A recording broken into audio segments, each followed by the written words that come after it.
네, 결산서류 공시 시작하겠습니다. 결산서류 공시도 마찬가지로 간단한 개요 설명드리고 홈택스 작성 방법 설명드리겠습니다. 결산서류는 종교단체, 헌금만 있는 종교단체를 제외하시고는 모든 공익법인이 결산서류 공시 의무가 있다고 보시면 되겠고요. 다음 연도 종료일부터 4개월 이내에 홈택스에 게시하는 방법으로 공시하셔야 됩니다. 서면 제출 안 됩니다. 무조건 전자공시로 진행을 해주셔야 되고요. 이 공시 유형이 두 가지로 나뉠 수 있습니다. 간편서식과 표준서식으로 나뉠 수 있고요. 그 나누는 기준은 총 자산가액이 5억 원 미만이면서 해당 사업연도의 수익금액과 출연받은 재산의 합계액이 3억 원 미만일 때 이 두 가지 요건을 모두 충족시킬 때 간편서식으로 공시하실 수 있습니다. 네, 만약에 간편 서식자들이 표준 서식으로 공시할 수 있는지에 대해서 물어보신 분들이 있는데 표준 서식이 훨씬 작성하시기 어렵거든요. 굳이 어렵게 작성하신다는데 저희가 말리진 않아요. 근데 다만 이 표준 서식을 간편 서식으로 공시하신다. 그러시면 그때는 공시 오류이고 가산세가 부과될 수 있습니다. 표준 서식자들은 무조건 표준 서식으로만 공시해 주셔야 된다는 거 참고하시면 되겠고요. 공시를 누락하시거나 불분명한 금액이 있다 하시면 가산세가 부과될 수 있다. 다만 저희의 시정 요구 한 번쯤 해드릴 거고 그때 재공시 해주시면 가산세 부과는 되지 않는다라고 보시면 되겠습니다. 옆에 보시면 결산 서류 공시 제출 양식은 다음과 같고요. 1번부터 7번까지 7가지 서류밖에 제출하는 것 같이 보이겠지만 실제적으로 들어가시면 출연재산 보고서보다 훨씬 제출하실 서류가 많고요. 재무제표, 재무상태표, 운영성과표, 주석을 모두 아우르는 게 바로 재무제표입니다. 운영성과표는 손익계산서 형식이라고 보시면 되겠고 이제 주석도 이제 필수적 의무 공시사항으로 변했기 때문에 재무상태표, 운영성과표, 주석 모두를 공시하셔야 된다라고 보시면 되겠습니다. 두 번째 있는 이제 기부금 관련해가지고 기부받은 내역을 어떤 식으로 지출하셨는지 작성하시는 서식이고요. 세 번째는 공익법인이 보유하고 있는 주식 관련해가지고 출연하거나 취득하거나 보유한 그런 명세서를 작성해 주시면 됩니다. 네 번째는 공익법인의 이사, 현황 명세서. 다섯 번째는 출연받은 재산의 공익목적 사용 현황. 그 출연재산 보고서 서식 같지만 이 공익목적 사용 현황은 결산서류 공시 서류 제출이라는 거 참고하시면 되겠고요. 여섯 번째는 운용소득 사용 명세서 그리고 마지막은 감사보고서까지 결산서류 공시 서류라고 보시면 되겠습니다. 세무확인서는 출연재산 보고서 서식이었다면 감사보고서는 결산서류 공시 서식이다 라고 보시면 돼요. 보시면 내용이 출연재산 보고서랑 좀 중복되는 것 같잖아요. 그럼 왜 또 결산서류 공시에서 중복해서 작성을 해야 되나요? 라고 물어보신 분들이 있거든요. 출연재산 보고서는 말 그대로 이 공익법인 내부의 출연재산을 어떻게 사용하고 있는지 외부에 공시되지 않은 자료예요. 본인들이 작성하시고 이 사용 내역을 저희한테 제출하시는 거고 이 결산 서류 공시는 외부에 공시되는 자료입니다. 그러니까 외부에 공시되는 자료이기 때문에 여기서도 별도로 또 중복해서 작성해 주셔야 된다라고 보시면 되겠습니다. 다음 화면 보시면 이 1번부터 14번 작년까지는 이 감사 보고서까지 이제 제출하시면 이 결산서류 공시가 끝나는 거였는데 이 15번에 있는 의무이행 여부 보고서 제가 맨 첫 시간에 의무이행 여부 관련해가지고 한번 살짝 설명드렸잖아요. 그러니까 당연 일반 종교를 제외한 당연 일반 기부금 단체랄지 국세청장의 추천을 거쳐서 기재부가 지정 고시하는 공익법인들 이런 법인들은 보통 이 의무이행이 있으시고 의무이행 여부 보고서까지 제출하셔야 됩니다. 이 의무이행 여부 보고서는 당초에는 수동으로 제출하시는 서류였는데 너무 누락을 많이 하셔가지고 그러면 결산서류 공시하실 때 한 번에 누락하지 말고 작성하게끔 저희가 이번에 화면을 고도화 시켰고요. 그래서 이번에 결산서류 공시하실 때 이것도 해당 사항 있으시면 같이 작성해서 공시하시면 되겠습니다.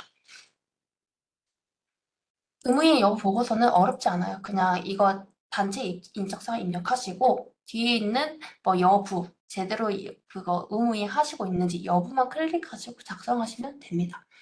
이 밑에 있는 공익단체, 이것도 마찬가지로 이 공익단체들이 수익 명세서를 별도로 작성하셔야 되는데, 이제 그때 별도로 작성했던 거 이제는 결산 공시하실 때 여기서 한 번에 제출하실 수 있다라고 보시면 되겠고요.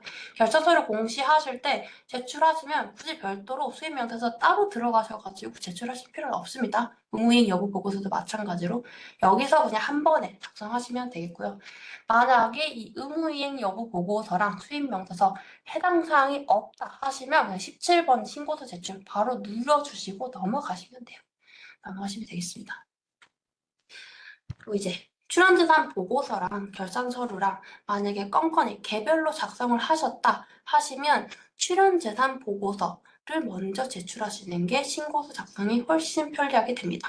왜냐하면 이 결산서류 공시하실 때 출연재산 보고서에서 불러오기 버튼이란 게 있거든요. 출연재산 보고서를 먼저 제출하시면 결산서를 할 때는 중복되는 부분, 이 출연재산 보고서에서 끌어올 수 있다라고 보시면 되겠고요. 또 이 결산 서류 내에서도 자동 채운 버튼을 통해서 쉽게 작성할 수 있습니다. 맨 처음에 저희가 기본 정보, 기본사항 입력 정보 하시고 작성하시고 재무제표를 입력을 합니다. 그러니까 재무상태표랑 운영성과표를 오류 없이 작성했다 하시면 그 밑에 있는 자산, 자산 현황, 수익 현황 이런 거 작성하실 때 자동 채용으로 자료를 끌어올 수 있습니다.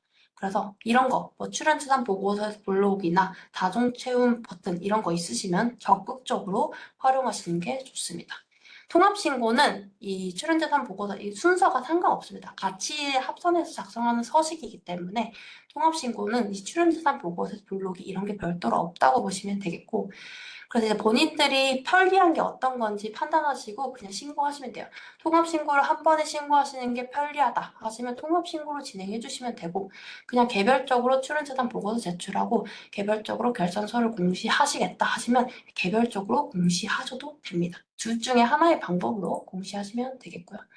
저희가 신고 상담할 때는 출연재단 보고서 먼저 작성하시고 결산서를 공시하세요. 이렇게 작성하시면 훨씬 편리하게 작성하실 수 있습니다. 라고 안내를 해드리고 있고요. 예를 들면 이 출연재산 보고서 왼쪽에 있는 건 출연재산 보고서 서식이고요. 오른쪽에 있는 건 결산서류 공시 서식이에요. 출연재산 보고서에서 이 수익 원천별 수익 비용 현황 이거 입력했던 내용 결산서류에서도 그 출연재산 보고서에서 불러오기 버튼을 통해 쉽게 작성하실 수 있다라고 보시면 되겠고요.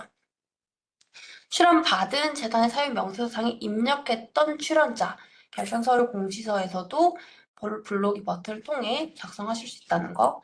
이사도 마찬가지로. 또 이제 결산서류 내에서도 이 재무상태표를 작성하셨으면 자동 채운 버튼을 통해 이 재무상태표 내역을 끌어올 수 있다라고 보시면 되겠습니다. 운영성과표도 수익으로 끌어올 수 있다. 이제 저희 공익법의 안내 포털 들어가시면 이렇게 화면이 뜨고요. 결산서를 공시하실 거면 여기 클릭하시고 들어가시면 됩니다. 들어가시면 화면이 이런 식으로 되어 있어요. 표준서식, 간편서식, 과거 사업연도 결산서류 등 공시. 표준서식, 통합신고는 표준서식만 가능하다고 계속 말씀드렸습니다. 간편신고는 통합신고를 굳이 작성할 필요도 없고요. 작성하실 그게 없어요. 그래서 이제 표준서식 대상자만 통합신고로 작성이 가능하다. 통합신고를 하실 거면 여기 클릭하시고 개별로 작성하실 거면 여기 표준서식 작성하기 여기로 들어가셔가지고 작성해 주시면 되겠습니다. 이거는 표준서식 작성 방법이고 간편서식 간단하게만 이제 홈택스로 설명드릴게요.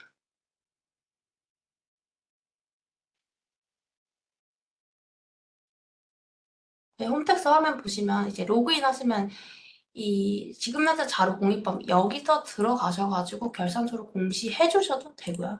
아니면 세무 업무 가이드 맵에서 이 공입법인 종합 안내 여기 바로가기 버튼을 클릭하시면 다음과 같은 화면이 뜨고요. 결산서를 공시하시겠다 하시면 여기로 들어가시면 되고 출연재산 보고서 제출하시겠다 하시면 여기로 신고하시면 되겠습니다. 들어가시면 팝업 끄시고 간편서식 같은 경우 통합신고 없습니다. 간편서식 작성하기로 들어가시면 이제 기본 정보 입력 사항이 나오고요. 마찬가지로 이 확인 버튼 눌러주시면 여기에 있는 거 자동 채움 된다는 거 확인하실 수 있고 입력하실 사항 있으시면 입력해 주셔야 됩니다. 기본 정보 입력 사항 하시고 넘어가신 후에 옆에 보시면 간편 서식은 말 그대로 진짜 간편해요. 이것만 공시하시면 돼요. 자산 및 부채 현황, 수익 현황 및 비용 현황, 공인 목적 세부 현황, 그리고 연간 기부금 모금 및 활용 실적 명세서. 요것만 공시하시면 됩니다. 이거는 그 표준서식 공시서식과 똑같기 때문에 거기서 한 번에 설명드리고요. 5번에 있는 서식 같은 경우는 표준서식 기부금 지출 명세서랑 좀 서식이 달라요. 이제 간편 서식은 이제 별도로 그 기부금 관련해가지고 제출하시는 서식이 있다라고 보시면 되겠습니다. 보시면 이제 매달 받는 이제 수익과 지출 입력하시고 이제 이 차기 2월이 이제 넘어간다라고 보시면 되는데 표준 서식 같은 경우는 이 여기 합계단에 옆에다가 기본 순자산 편입액 이런 게 있어요. 기본 순자산, 기부금 수익을 기본 순자산을 편입한 게 있으시다 하시면 그때 기본 순자 편입하시고 넘어가셔야 되는데 간편 서식은 그렇게 별도로 구분하시는 란이 없습니다. 만약에 기본 순자산 편입액이 있다 하시면 수입에서 차감한 순액으로 입력하시면 될 것 같아요. 이제 기부금품 이제 관련해가지고 지출 내역이 있다 하시면 지출 명세서까지 작성해 주셔야 되고요. 보시면 간편 서식 같은 경우는 지출 월별 지출 명세, 사업 연도별 지급 목적별 지출 명세 이렇게 구분되어 있으니까 지출 월별도 작성하셔야 되고 사업 연도별 지급 목적별로도 작성 별도로 해주셔야 됩니다. 이런 것들 구체적으로 작성 방법 안내 나와 있으니까 참고하시면 되겠고 또 간편 서식자일지라도 의무이행 대상이 있으시거든요. 그럴 때 여기서 또 작성하시고 한 번에 신고서 제출해 주시면 되겠습니다. 여기까지가 간편 서식이고요. 표준 서식에서 설명드리겠습니다. 저희 표준 서식 기본 정보 입력 사항이 다음과 같고요. 출연재단 보고서랑 다르게 좀 작성하실 게 꽤 있어요. 근데 이제 주의해야 될 거. 9번에 있는 주무관청 같은 거. 관리 감독받는 그 주무관청을 명칭을 적으시면 되는데 만약에 그 주무관청이 그 위임을 했다. 어떤 기관에 또 위임을 했다 하시면 이런 식으로 관리 감독 그 받는 기간 적고 가로치고 위임 기간까지 적어 주셔야 됩니다. 위임 기간까지 적어주시는 거 잊지 마시고요.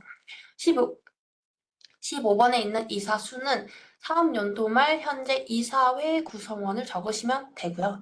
이 15번에 있는 이사 수가 11번에 있는 출연자 및 이사 등 주요 구성원 현황 명세서 상에 이사 수와 일치하셔야 오류가 안 됩니다.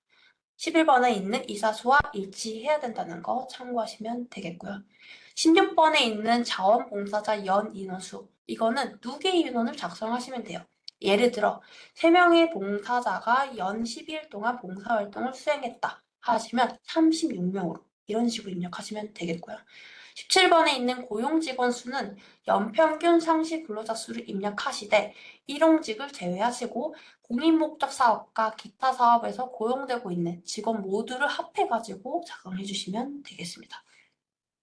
밑에 있는 거는 이제 뭐 복식부기, 세무 확인, 외부 회계 감사는 본인들이 판단하시고 여부 체크하셔야 된다는 거. 적용 회계 기준은 의료나 학교 법인을 제외하시고는 일반적으로 공익법인 회계 기준을 따르게 되어 있다라고 보시면 되겠습니다. 여기까지 작성하셨으면 이제 재무제표를 작성하셔야 됩니다. 재무제표는 재무상태표, 운영성과표, 주석으로 이루어져 있고요. 재무상태표는 자산, 부채, 순자산으로 이루어졌습니다. 일반 기업 회계 기준 같은 경우는 자산, 부채, 자본으로 이루어져 있겠지만 이 공인법의 회계 기준은 자산, 부채, 순자산으로 이루어졌다. 이 자본이 순자산이라고 보시면 돼요. 가장 중요한 거, 재무상태표든 운용성과표든 가장 중요하신 거는 이 공인목적과 기타 사업 구분해서 격리하셔야 됩니다. 공인목적의 자산, 부채, 순자산, 기타 사업의 자산, 부채, 순자산 구분해서 격리하셔야 된다는 거 참고하시면 되겠고요. 공인목적 사업과 기타 사업을 어떻게 분류해야 되냐라고 하시면 이 공인목적 사업은 사회복지, 의료, 문화예술 등 공인법인 정관에 기재된 바로 그 공인목적 사업을 말씀하는 거예요. 그 공인목적과 관련된 자산, 부채, 순자산이 있다면 이 공인목적 여기서 입력해 주시고요. 그 외에 기타 사업, 수익사업 같은 거, 부동산 임대, 금융자산 투자 이런 것들 있으시면 여기서 별도로 구분해서 작성해 주셔야 됩니다. 이게 가장 중요한 거. 만약에 그리고 내부 거래 조정 사항이 있다 하시면 요거 클릭하시면 이렇게 칸이 하나 더 생기시거든요. 그래서 여기다가 별도로 작성해 주시면 되겠고요. 엑셀로 이거 입력하는 게 별도로 힘들다 하시면 엑셀 블록을 통해 여기다가 파일 업로드 해주시면 자동으로 작성된다는 것도 참고하시면 되겠고요.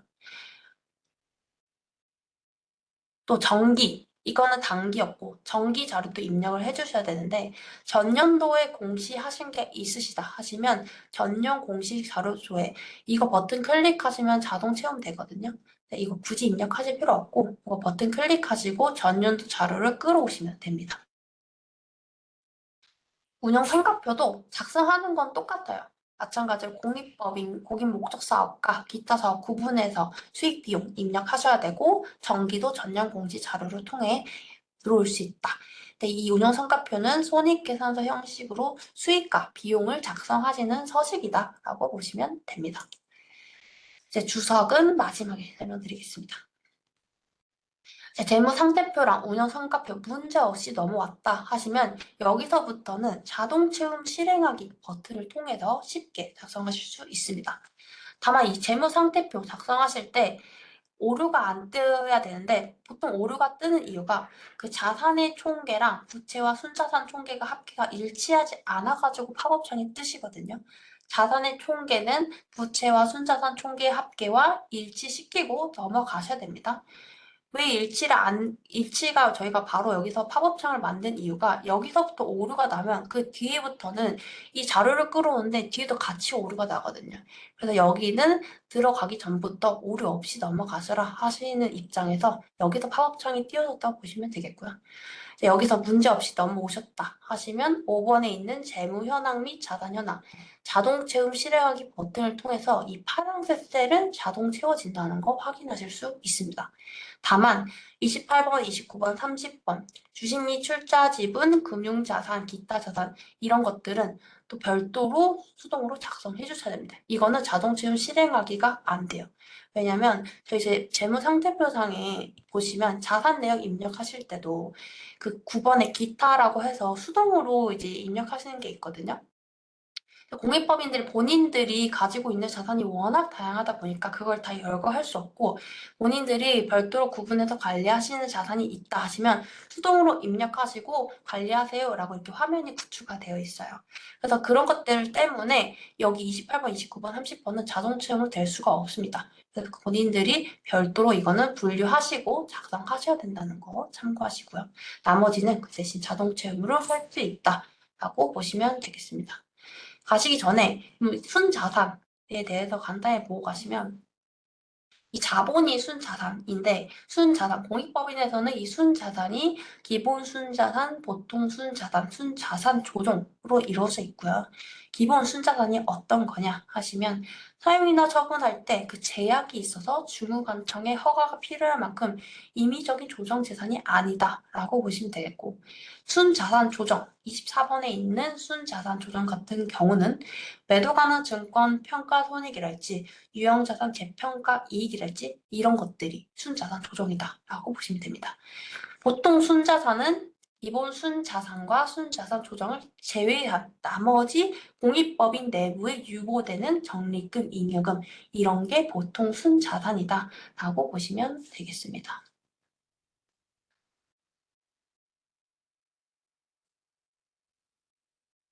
마찬가지로 이제 보시면 저희 도움말 버튼 같은 거 보시면 이렇게 되게 구체적으로 나와 있거든요.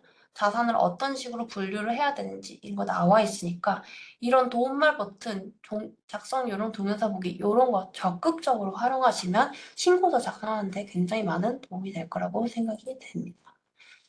자주 발생하는 오류가 어떤 게 있냐 하시면 이 통합신고 하실 때는 이 오류가 뜨겠지만 이게 일치가 안 되면 오류가 뜨겠지만 저희 결산 서류랑 출연자단 개별로 작성하시면 본인들이 오류를 판단하셔야 된다고 했잖아요. 이 서식 간에 오류가 있는 것들 자주 발생하는 오류 이 결산 서류에서 이 자산 현황과 이 출연자산 보고서상의 이 자산 보유 현황이 일치가 되어야 되는데 이게 일치가 안 돼가지고 또 오류가 뜨는 경우가 굉장히 많습니다. 요거 시키셔야 됩니다.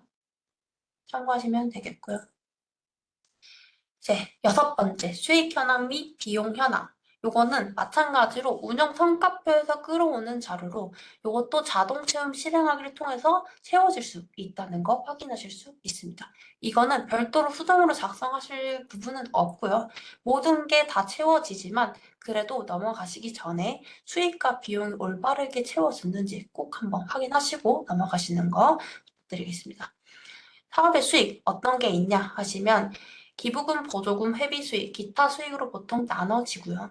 기부금과 보조금 구분해서 격리하셔야 된다는 거 참고하시면 되겠고 보시면 현금과 현물로 받은 내역 합산해가지고 기부금 수익으로 적어주시면 되고요. 다만 기본 순자산 증가로 직접 반영되는 기부금은 제외하시고 적어주시면 됩니다. 그거는 순자산 증가로 보기 때문에 기부금 수익으로 별도로 기재하시는 게 아니에요.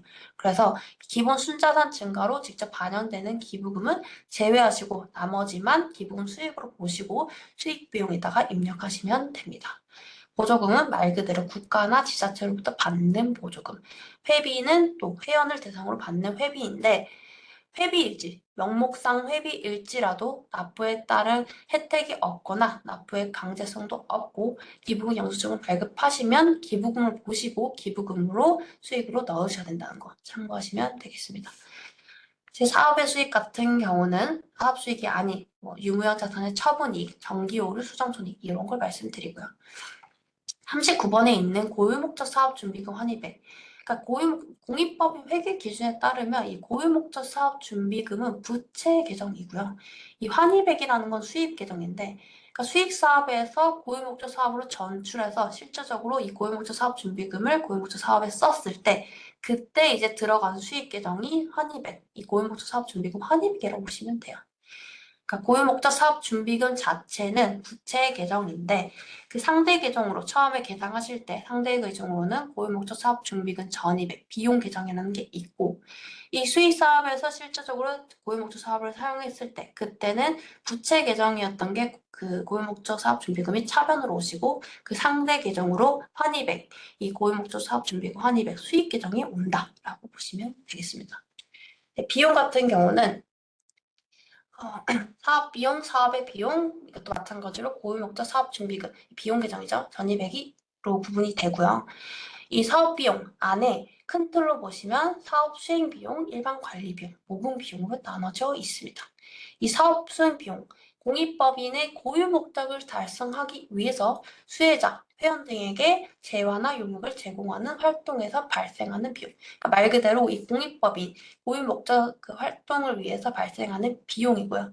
44번에 있는 일반 관리 비용은 이 공익법인을 관리하시는 또 인력이 있으실 거잖아요.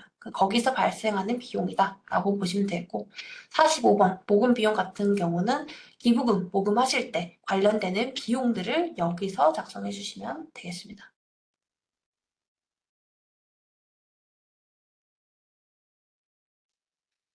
제일 많이 저희 이거 확인하실 때 그 사업 수행에서 필요한 인력이나 일반 관리에서 필요한 인력이나 모금 비용에서 필요한 인력이 모두 다 다를 수 있잖아요. 그러니까 그러면 비용 목적별로 급여도 구분하셔야 됩니다. 뭐 전부 다 이 사업 수행 비용으로 보시고 여기다가 합산해가지고 비용 처리를 하실 게 아니고 각각의 비용에 맞게끔 들어가는 비용이 있으시면 여기서 별도로 구분하셔야 된다는 거 참고하시면 되겠습니다. 운영 성과표상에서 사업 수행 비용, 일반 관리 비용, 모금 비용 안에 각각의 또 계정 과목들이 있으시니까 거기서 작성하시면 되겠고요. 뭐 사업 수행 비용 안에 이 분배 비용이라는 게 있어요. 이 분배 비용은 어떤 거냐 하시면 수혜자나 수혜단체한테 지급하는 지원금, 장학금 이런 게 분배 비용이라고 보시면 돼요. 그래서 분배 비용은 사업 수행 비용 안에만 있다라고 추가적으로 참고하시면 되겠고요. 7번에 있는 공익 목적 사업 세부 현황. 정관에 기재된 공익 목적 사업 현황. 여기는 구체적으로 그 정관상 고유 목적 사업의 주요 업무와 실적, 향후 계획을 다 적어주셔야 되고요. 밑에 있는 사업 내용, 사업 대상, 사업 지역은 모두 체크 가능합니다. 그 해당 사항 있으신 것들 중복해서 체크 가능하시니까 모두 체크해 주시면 되고 6번에 있는 공익 목적 사업의 사업의 실적 이거는 사업 수행 비용만 작성해 주시면 돼요. 그러니까 사업 수행 비용을 어떤 식으로 지출했는지 여기서 구분해서 작성을 해 주셔야 됩니다. 근데 이 사업 수행 비용 안에 사업 내용이 너무 많다 하시면 사업 수행 비용 합계가 그 비용이 많은 3개 사업의 실적을 먼저 여기서 적고 나머지는 그냥 합산해가지고 작성해 주시면 됩니다. 따라서 결과적으로 여기 합계에 있는 이 사업 수행 비용 합계가 앞에서 저희 운용 성과표랑 비용 현황에서 작성했던 사업 수행 비용 합계와 일치가 되어야 오류가 안 된다는 것도 확인해 주시면 되겠습니다. 여기는 사업 수행 비용만 작성해 주시면 되겠고요. 8번에 있는 세부 현황은 기부금 관련해가지고 앞에서는 계속 그냥 기부금 합산해가지고 얼마를 받았다 요것만 입력을 해줬다면 이 8번 서식은 기부금을 누구한테 받았는지 여기서 구분을 해주셔야 돼요. 개인한테 받았는지, 영리법인한테 받았는지, 모금단체한테 받았는지 또는 기타적으로 받았는지 여기서 구분해가지고 작성해 주셔야 되고요.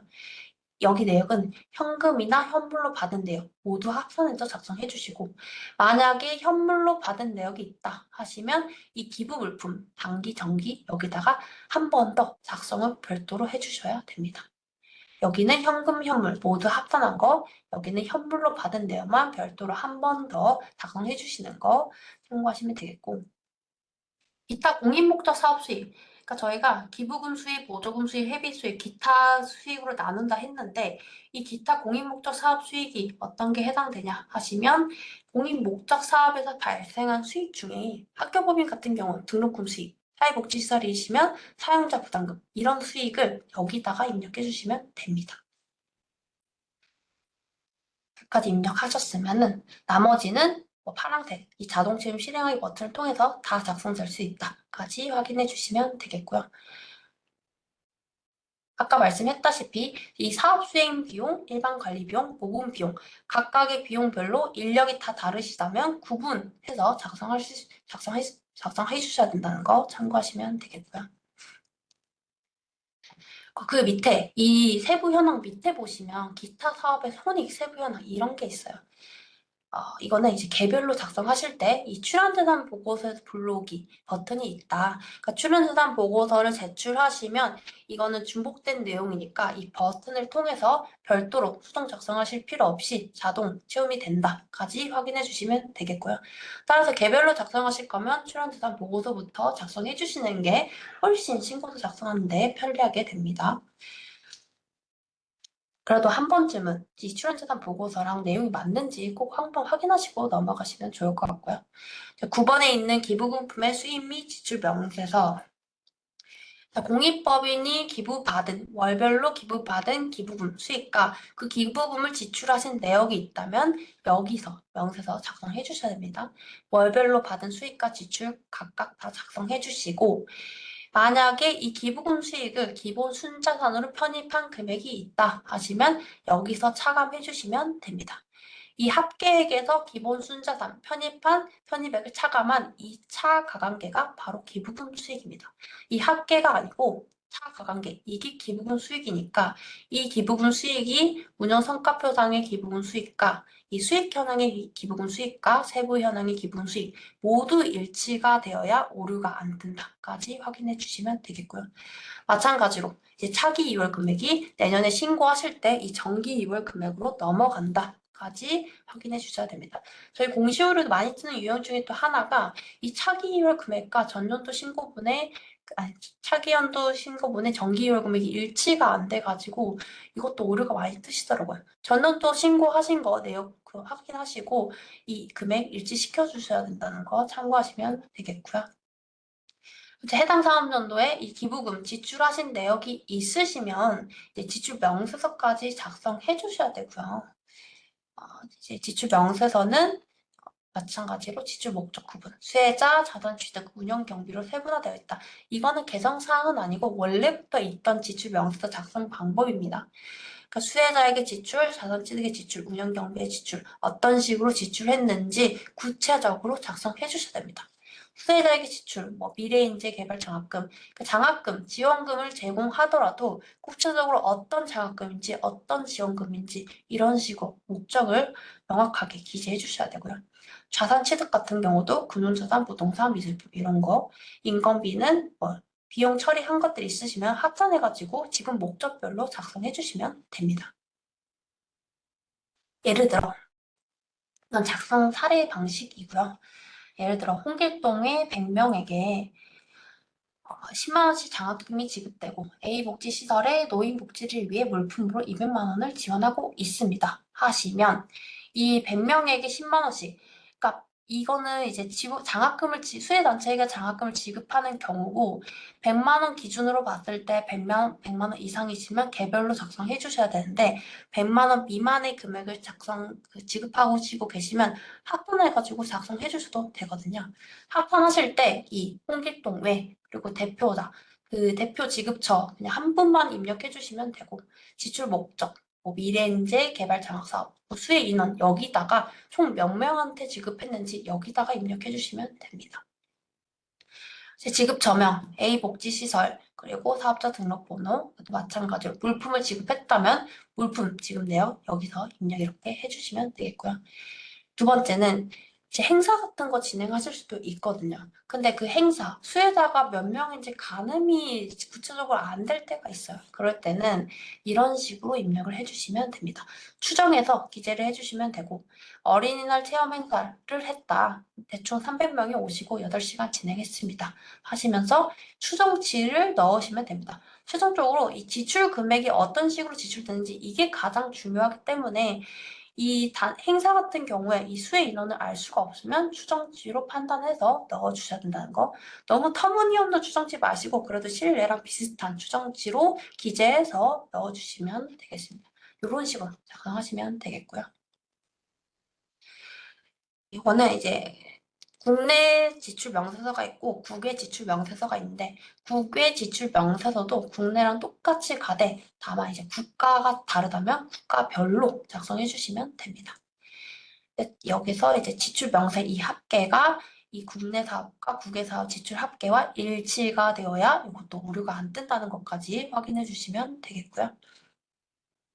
10번. 공익법인이 보유하고 있으신 주식에 관해서 작성을 해주셔야 됩니다. 1번에 있는 주식 등의 보유 현황 작성하기 버튼을 들어가시면 공익법인 본인이 보유하고 있는 주식에 대해서 작성을 해주셔야 되고요.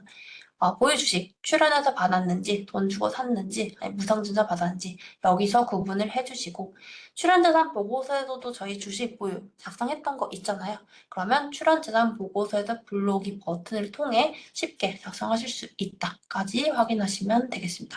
중요하신 건 의결권 있는지 없는지 제대로 체크하셔야 된다는 거. 의결권이 없는데 있다고 하시면 위에 있는 이 비율이 높게 측정이 돼요. 이거를 작성하시면 밑에 있는 게 자동 계산이 되고요. 이거는 아까 말씀했다시피 30% 초과되면 가산세가 부과가 되는 거거든요. 그래서 5번에 있는 비율이 30% 초과됐을 때 가산세가 매년 부과될 수 있다라고 보시면 됩니다. 그래서 1번 작성하실 때 의결권 있는지 없는지 제대로 판단하시고 작성하시는 거 권고드리겠습니다. 두 번째는 이 주식 보유 관련해가지고 변동사항이 있을 때 작성해 주시는 사항이고요. 정기자료 불러오기를 통해서 정기의 주식에 있을 때 해당 사업연도에 증감이 있다 하시면 여기다가 출연 일상치는 매각 이런 식의 사유로 기재하시고 작성하시면 되겠고요. 밑에 있는 것은 이 주식 관련해가지고 의결권을 행사하실 때 행사하신 적이 없으시면 그냥 넘어가시면 되고요. 의결권 행사하신 적이 있을 때 여기다가 의결권 행사일, 의결권 행사 주식수, 의결권 행사 주식비율 이렇게 입력하시면 되겠습니다. 11번 터지. 이 출연자 및 이사 등 주요 구성원 현황 명세서를 작성하시는 서식입니다. 이 출연자, 모든 출연자를 작성하시는 게 아니고요.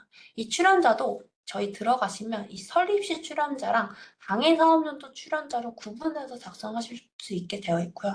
출연자를 작성하시는 기준은 재산 출연일 현재 해당 공익법인의 총 출연재산가액의 1%에 상당하는 금액과 2천만 원 중 적은 금액 미만을 출연한 자는 제외하시고 작성하시면 돼요.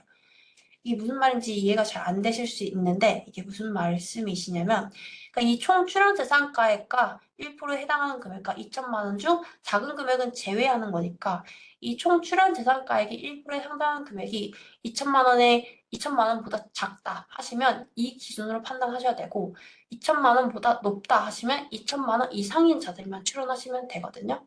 쉽게 말해서 이 2천만 원을 1% 역산시키면 총 출연 재산가액이 20억이에요. 그러니까 총 출연 재산가액이 20억 이상인 공익법인들은 2천만 원 이상인 출연자들만 작성하시면 되고요.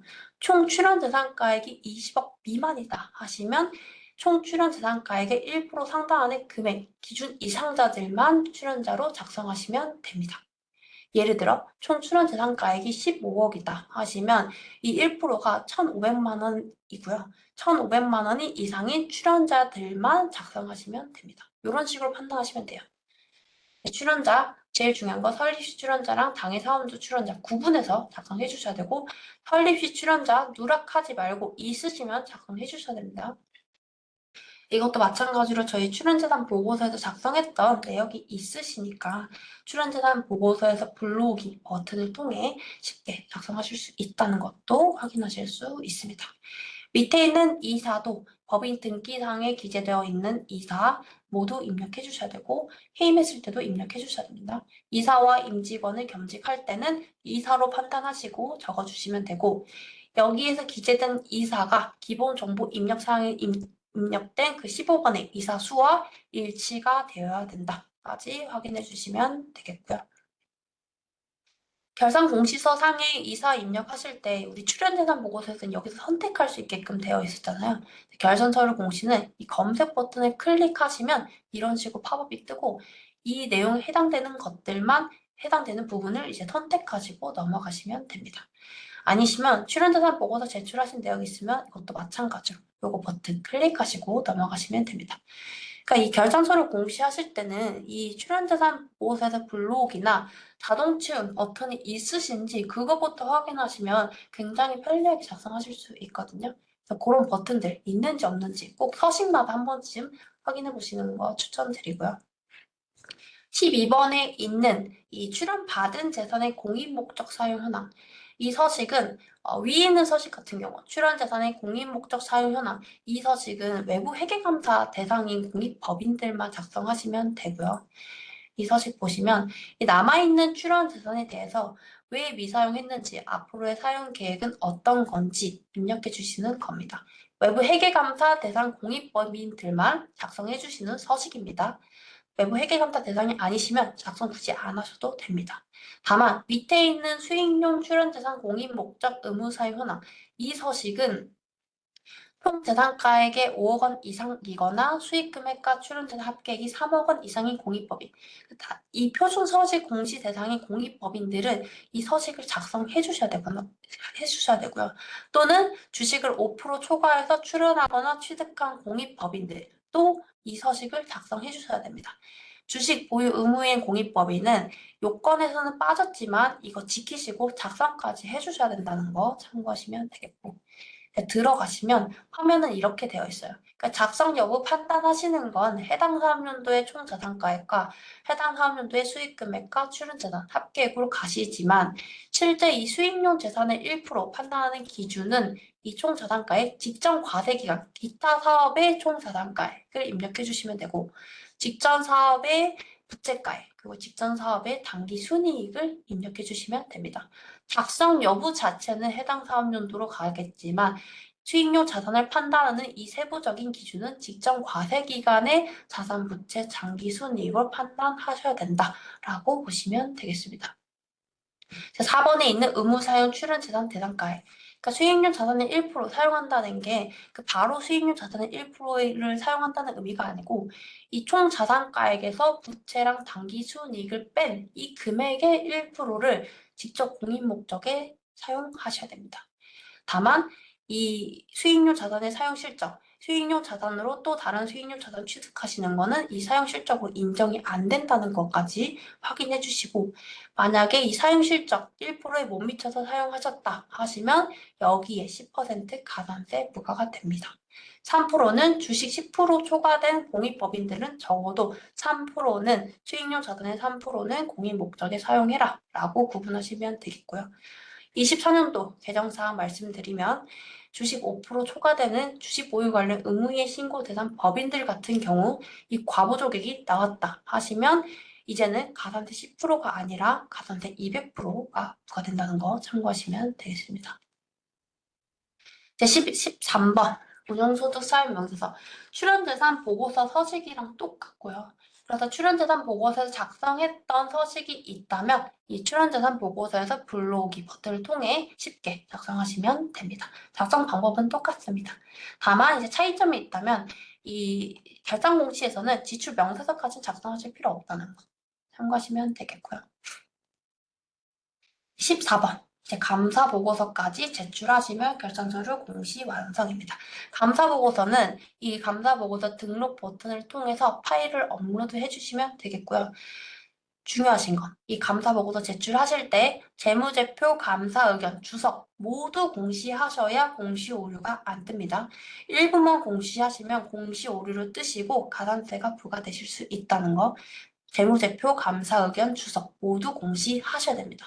또 이 당초에 이 감사 보고서를 등록했다고 하셔서 나중에 재공시하실 때 그냥 파일 다시 재등록 안 하시는 분들이 있거든요. 그럼 누락한 걸로 돼요. 그래서 재공시하실 때도 파일 한 번 더 등록해 주시는 거 잊지 마시고 챙겨주시면 되겠습니다. 이번부터는 15번부터는 이제 저희 이번 올해 24년도부터 고도화된 화면으로 의무인 여부 관련해가지고 작성하실 분들 있으시면 여기서 한 번에 작성해 주시면 되겠고요. 이 요건들을 충족하고 있는지 여부만 클릭하시고 넘어가시면 되겠습니다.